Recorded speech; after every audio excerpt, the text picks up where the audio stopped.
오늘 본문에는 우리 예수님의 반전이 기록되어 있습니다. 오늘 본문에 우리 예수님은 하나님의 본체시다. 하나님과 같은 분이다. 그런데 어떻게 되셨다? 사람이 되셨다. 특별하신 분이 평범하게 되신 것이죠. 사람이 된 것에서 그치는 게 아니라 낮아지셨다. 평범하신 분이 낮아지신 것입니다. 낮아졌을 뿐만 아니라 십자가에 달려 죽으셨다. 최악의 상황까지 간 것이죠.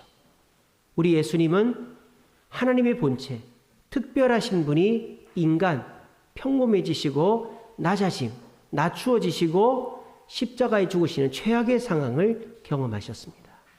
그런데 여기서 끝난 게 아니죠. 하나님의 뜻을 따라 낮아지신 예수님을 하나님께서 높여주셨습니다. 역순으로 똑같이 되죠. 예수님이 부활하시고 하나님은 그 예수님에게 뛰어난 이름을 주셨다. 그렇게 되어 있습니다. 다시 예수님을 특별한 존재로 만들어 주신 것이죠. 그뿐 아닙니다. 모든 사람이 무릎을 꿇게 하셨다. 그래서 예수님이 존중받게 하셨습니다. 그리고 하나님께 영광을 돌리게 하셨다. 이게 뭡니까? 자신의 사명을 완수했다.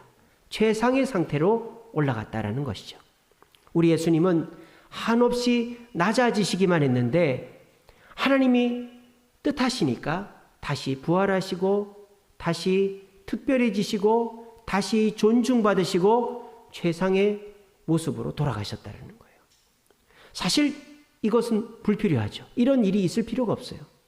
그런데 왜 예수님은 낮아지셨다가 다시 제자리로 높아지셨을까요? 그것은 우리 때문입니다. 왜? 우리가 지금 너무 낮아져 있기 때문에. 우리의 마음이, 우리의 환경이, 우리의 건강이, 이 지구가 너무너무 낮아지고 있기 때문에 우리에게 낮아져도 하나님의 은혜로 반전하여 다시 높아질 수 있다는 희망을 주기 위해서 이러한 모습을 우리에게 보여주고 있는 것입니다.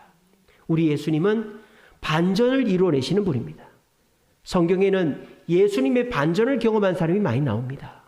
먼저 영성의 반전, 영성이 뛰어나다라고 칭찬들은 유대인보다 영성이 뛰어나다. 영성의 반전을 이룬 사람이 누굴까요? 바로 사마리아 여인입니다. 계취급당하는 사마리아 사람들 중에서도 여인, 낮고 천한 사람인데 그 여인이 예배를 어디서 어떻게 드려야 옳습니까? 라고 질문했을 때 예루살렘도 말고 사마리아도 말고 영과 진리로 예배해라. 그래서 이 여인은 영성이 최고로 뛰어나다 칭찬을 들은 것이죠. 또 구제의 반전을 이뤄낸 사람이 있습니다. 유대인들은 자기가 구제를 많이 하는 걸 굉장히 자랑스럽게 생각하잖아요. 그런데 유대인들보다 더 많이 구제한다는 사람, 칭찬받은 사람 누굽니까? 바로 세리 삭개오입니다. 삭개오가 예수님을 만나고 어떻게 합니까? 재산의 절반을 가난한 사람들 나눠주고 남에게 뺏은 것은 4배나 갚겠다고 그랬습니다. 유대인들이 할 수 없는 구제의 반전을 이뤄낸 사람, 삭개오죠. 예수님을 통하여. 또 사랑의 반전을 이뤄낸 사람이 있습니다. 사랑을 받지 못하는데 최고의 사랑을 받은 사람 누굴까요? 아이들입니다. 아이들이 예수님께 다가옵니다. 그 당시 여자아이 노인들은 인간 취급에도 들지 않았는데 그 중에서도 제일 대접받지 못하던 아이들, 그 아이들이 예수님께 오니까 유대인들이 그 아이들을 물리치니까 예수님 뭐라 그러세요? 아이들이 오는 거를 막지 마라. 예수님이 품에 안고 사랑을 베풀어 줬던 것이 아이들이죠. 사랑의 반전입니다. 그리고 헌신의 반전을 이뤄낸 사람이 있죠. 유대인들이 하나님을 위해서 헌신한다고 하지만 주님은 이들이 더 헌신했다라고 말했어요. 누굽니까? 바로 여인들입니다. 예수님의 사역을 돕고 물질로 정성으로 헌신으로 도왔던 사람들은 12제자보다 여인들이 더 큰 일을 했죠. 그래서 성경에 기록이 되어 있지 않습니까? 여인들의 헌신이. 영성의 반전, 구제의 반전, 사랑의 반전, 헌신의 반전은 예수님으로부터 시작되었다는 것입니다. 오늘 이 자리에 나오신 저와 여러분, 우리 예수님은 여러분의 인생에 반전을 이루어내어 주실 줄로 믿으시기를 바랍니다. 기대할 수 없는 사람, 이미 나도 나를 포기한 사람, 사람들로부터 이미 손가락질을 당해 그 누구도 기대하지 않는 그 사람에게도 예수님이 함께 하시면 반전이 일어난다는 사실을 굳게 믿으시고 오늘 말씀을 통해 여러분들의 삶이 내일부터 반전의 삶이 되시는 저와 여러분 되시기를 간절히 바랍니다. 오늘 이 성경과 똑같은 구조를 갖고 있는 구약 성경이 있어요. 뭐냐? 이사야서입니다. 이사야 53장.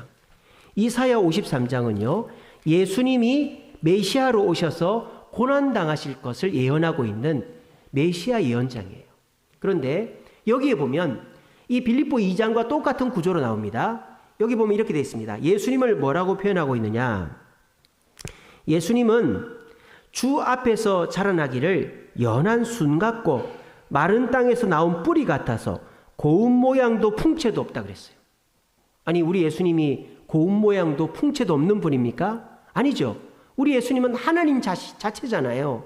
그런데 우리 예수님이 어떻게 됐다? 빌립보서처럼 평범해지신 거죠. 고운 모양이 없는 평범한 상태에 됐습니다. 근데 그 다음 어떻게 되느냐?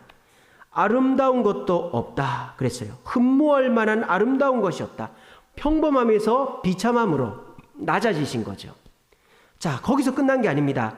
3절에 보시면 53장 3절에 보면 질고를 받고 고난을 당하셨다. 슬픔을 당하셨다라고 되어 있습니다. 우리 예수님은 메시아로 태어나시면서 그 특별하신 분이 아름다울 것이 없는 평범한 사람이 되시고, 그리고 흠모할 만한 것이 없는 낮은 자가 되시고, 그리고 고난과 질고를 당하시는 비참한 존재가 되셨단 말이에요. 자, 요거는 빌립보서랑 구조가 같죠.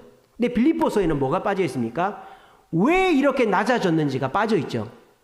빌립보서에서는 예수님이 쭉 낮아지셨다가 부활하시고 뛰어난 이름을 받으시고 사람들이 무릎을 꿇고 하나님께 영광을 돌린다. 낮아졌다가 높아지는, 예수님의 낮아짐과 예수님의 높아짐만 기록되어 있는데, 이 이사야 53장에는 예수님이 왜 낮아졌는가가 나와요. 뭐라고 되어 있습니까? 5절에, 53장 5절에 그가 찔림은, 예수님의 찔림은 누구의 허물 때문이요? 우리의 허물 때문이요. 그가 상함은 누구의 죄악 때문이다? 우리의 죄악 때문이다. 이 이사야 53장은 빌립보 2장 6절에서 예수님이 낮아지신 이유가 나오죠. 바로 우리의 죄 때문에 예수님이 낮아지셨다라는 거예요. 그러면 예수님이 우리 죄 때문에 낮아지신 결과가 뭡니까? 그 뒤에 나오죠. 5절에 보면 그가 징계를 받음으로 우리가 평화를 누리고 그가 채찍에 맞음으로 우리가 나음을 받았다. 예수님의 낮아지심의 혜택으로 우리는 반전을 이루게 되었다라는 것입니다. 우리가 예수님의 보혈, 예수님의 낮아지심을 묵상하고 믿고 감사하면 그 보혈이 우리에게 평화와 감사와 기쁨을 줄 수 있다라고 오늘 이사야 53장이 말씀하고 있는 것입니다. 여러분, 이 세상에는 공짜가 없습니다. 그리고요, 죄를 지으면 반드시 죄값을 치러야만 합니다. 저는 그 사람한테 가서 사과했어요.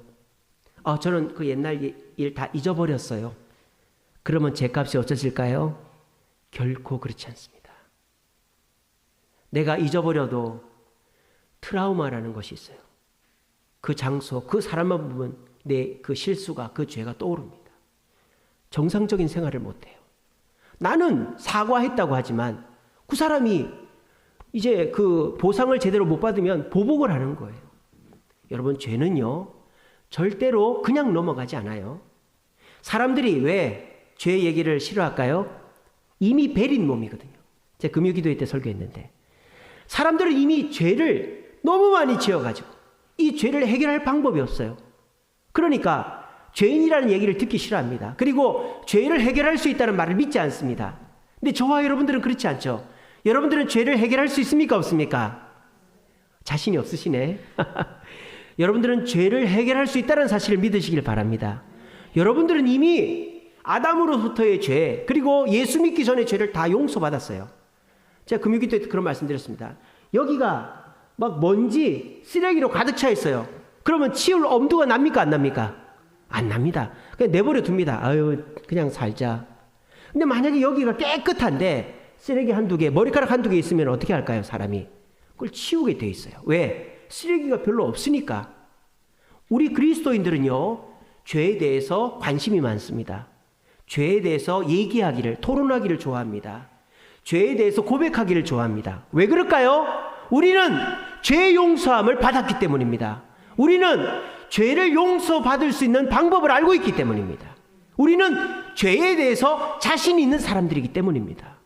우리는 죄에 대해서 두려워하지 않아요. 그 모든 것이 무엇입니까? 예수님의 보혈 때문이죠.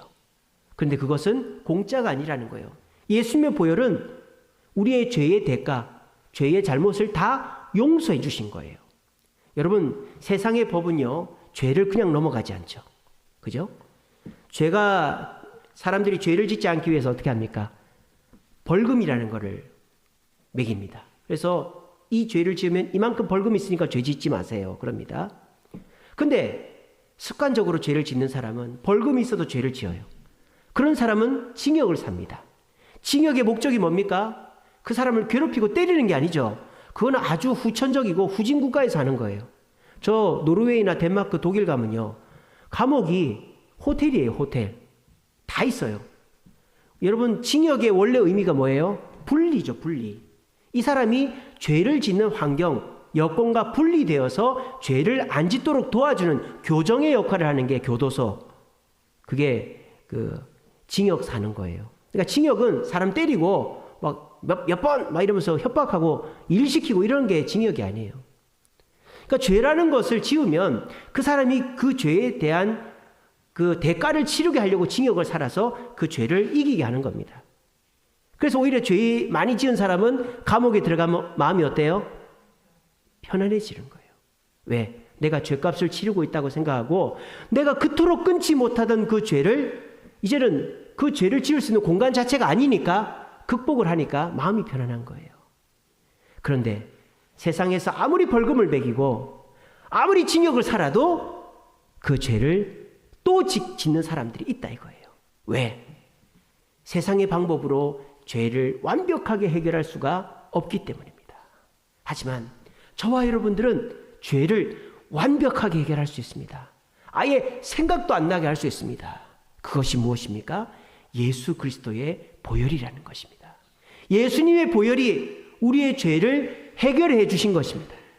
내가 지금까지 지었던 모든 죄뿐만 아니라 내가 앞으로 지을 죄도 주님 앞에 기도하면 우리 주님이 모두 깨끗이 용서해 주시는 것입니다.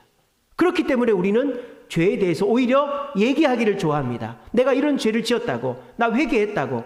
왜? 나는 이미 죄가 없으니까. 그때 짓는 자그마한 죄들은 회개하면 바로바로 용서받을 수 있으니까 우린 죄에 대해서 더 이상 두려워할 필요가 없습니다. 죄를 두려워하지 않으면 어떻게 될까요? 마귀에게서 자유할 수 있는 것입니다. 여러분들이 왜 게으릅니까? 왜 욕심을 부립니까? 왜 남을 때립니까? 왜 욕을 합니까? 마귀에게 사로잡혀 있기 때문입니다. 아, 내가 이제 욕 안 해야지. 이제 그만 게을러야지. 이제는 이렇게 해야지. 안 된단 말이에요. 그게 왜? 마귀에게 사로잡혀 있으니까. 근데 여러분들이 예수의 보혈로 그 죄를 자유하게 되면 그 마귀가 여러분들을 좌지우지할 수가 없는 것입니다. 이 모든 것이 무엇 때문입니까?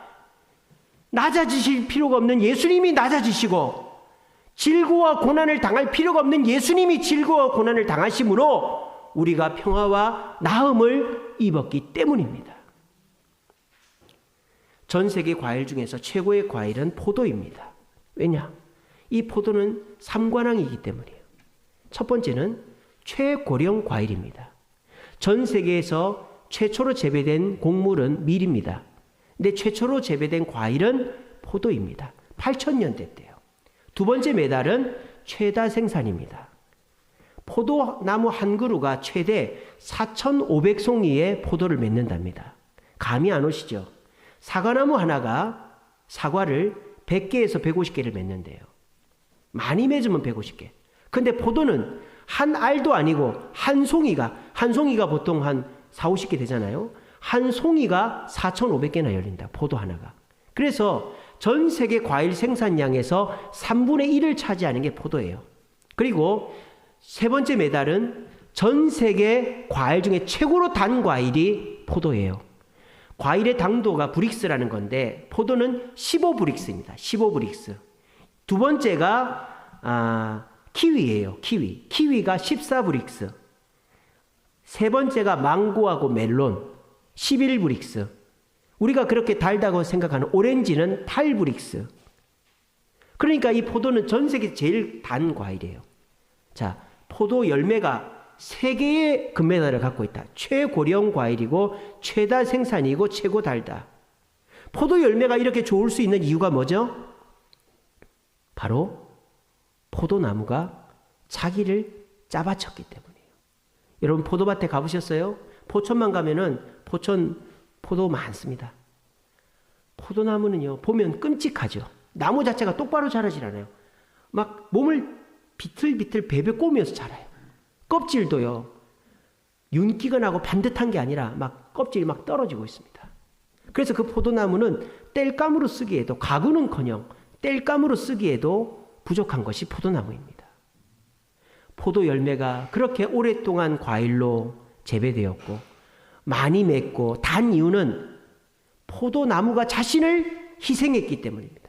자신을 쥐어짰기 때문입니다. 자신을 포기했기 때문입니다.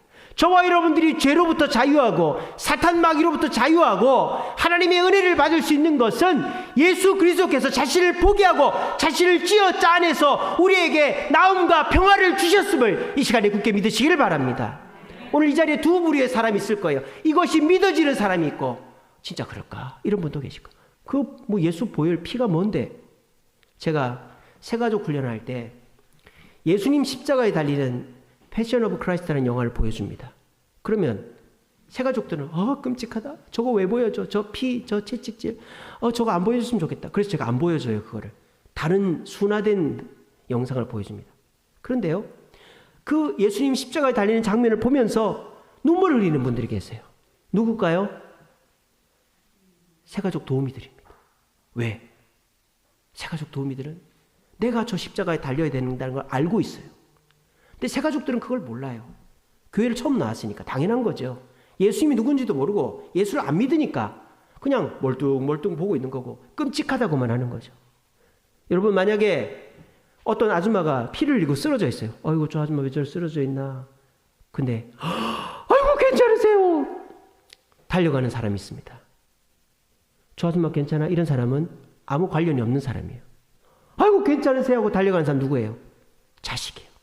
자식이거나 친척이거나 형제이거나. 이게 무슨 차이인 줄 알겠어요? 예수 그리스도의 보혈이 나를 평화와 나음을 주고 죄에서부터 자유하게 한다는 걸 들었을 때 그거를 그렇구나, 감사하다, 가슴에 기쁨이 생기고 그렇게 해야지, 이런 마음이 들으면 그런 은혜를 경험해 보셨던 분입니다. 그리고 그 은혜가 또 있기를 원하는 분들입니다. 그런데 예수의 보혈, 나 그런 거 잘 모르는데 그게 뭔데? 이런 분들은 아직 그 보혈의 은혜를 체험하지 못한 분들이에요. 여러분 한번 떠올려 보세요. 이 자리에 대부분은 예수님의 보혈의 은혜로 평화와 나음을 입은 경험들을 하신 분들일 것입니다. 그 은혜가 공짜로 된 것일까요? 여러분, 이 세상에 공짜는 없습니다. 죄는 반드시 대가를 치러야 됩니다. 그 대가를 예수님이 치르셨고 저와 여러분들에게 평화와 나음을 주시고 사탄 마귀가 더 이상 괴롭히지 못하게끔 우리에게 자유를 주신 거예요. 그 은혜를 다시 생각하면서 주여, 내가 다른 거 의지하지 않고 주님 붙잡음으로 그 평화를 누리겠습니다. 고백하시기 바랍니다. 아직까지 그것이 믿어지지 않는 분들 계시죠? 예수의 보혈이 뭔데? 그게 뭔데? 그런 분들은 빨리 예수님을 믿기를 기도하시길 바랍니다. 나도 예수 믿고 예수의 보혈의 공로를 깨달아 그 은혜로 살아가고 싶다. 그래서 죄를 끊고 자유를 누리고 싶다. 그렇게 기도하심으로 오늘 이 자리에 계신 모든 분들이 예수 보혈의 공로로 말미암아 사탄 마귀를 물리치고 평화와 나음을 입을 수 있는 은혜를 누리시기를 간절히 바랍니다. 그런데 예수의 보혈은요, 단순히 우리의 죄만 해결해 주시는 것이 아니다라는 거예요. 예수의 보혈이 우리 가운데 있을 때 우리의 삶에도 반전이 일어난다는 것입니다. 오늘 성경에 나오는 반전을 이루어낸 사람들, 사마리아 여인, 삭개오, 어린이, 여인들, 단순히 구원만 얻은 게 아닙니다. 예수님의 제자가 되고 주님 앞에 헌신함으로 이 땅에서도 하나님의 축복을 받고 천국에서도 면류관을 누린 사람들입니다. 자신의 삶의 문제들이 많이 있었지만 그 문제들을 주님께 의탁함으로 해결한 사람들입니다. 막달라 마리아가 있었습니다. 이 음심을 끊지를 못해가지고 남자들과 계속 놀아났던, 이제는 그만해야지 하면서도 또 남자와 놀아나고 결혼한 남자와 놀아나고, 그래서 결국 머리채 끌려갖고 온 여자가 막달라 마리아였습니다. 근데 이 여자가 예수님의 발치에서 은혜를 경험했어요. 죄 있는 자가 치라. 나는 너의 죄를 묻지 않겠다. 다시는 이러지 마라. 마리아가 어떻게 됐습니까? 구원만 받은 게 아니라 그 즉시로 음욕을 벗어버리고 외간 남자와 간통을 안 하게 된 것입니다. 그리고 예수님의 제자가 되어 부활의 첫 모습을, 예수님 부활의 첫 모습을 본 축복을 마리아가 누리게 된 것입니다. 예수의 부활은 단순히 우리의 죄만 해결하는 것이 아니라 우리의 삶의 모든 문제들, 여러분들이 코로나로 또 건강으로 가정으로 자녀로 당하고 있는 모든 문제들을 해결할 수 있는 능력이 있습니다. 여러분, 방법을 고민하지 마세요. 주님, 돈을 좀 벌게 해주세요. 주님, 좋은 사람을 좀 만나게 해주세요. 주님, 손님이 좀 많이 해주세요. 주님, 누가 좀 정신 차리게 해주세요. 그런 것도 기도해야 되겠지만 우리가 진짜 기도해야 될 것은, 주님, 나에게 주신 그 은혜를 묵상하며 감사하게 도와주옵소서. 주의 보혈의 은혜가 내 가슴에 가득히 넘치게 하여 주옵소서를 기도하시기 바랍니다. 그러면요, 여러분의 가슴에 그 보혈의 은혜가 넘치게 될 것이고, 그것은 여러분을 빛나게 할 것입니다. 여러분, 불이 꺼지는 이유는 심지가 타서가 아니에요. 기름이 떨어지면 불이 꺼지는 거예요. 여러분 마음속에 예수 그리스도의 보혈의 은혜가 가득 차 있습니까? 그럼 여러분들은 밝게 빛날 것입니다. 그리고 주변 사람들이 여러분들을 보며 뭔가 달라졌는데 좀 달라졌어? 라고 알아볼 것이고, 여러분들의 그 밝은 빛을 보고 많은 사람들이 여러분들이 하는 행동들을 본받고 우리 교회로 나오게 될 것입니다. 핵심은 무엇입니까? 방법이 아니라, 어떻게가 아니라 주님의 보혈을 묵상하고 감사하고 믿는 그것이 우리 삶의 핵심인 것입니다. 이것이 막연하게 들리는 분들도 계실 거예요. 괜찮습니다. 예수 믿으면 이해하게 될 거예요. 또 이 말씀을 들었을 때 깨달아지고 그렇게 해야 되겠다 생각되는 분들 계실 거예요. 그럼 오늘부터 어떻게 하면 됩니까?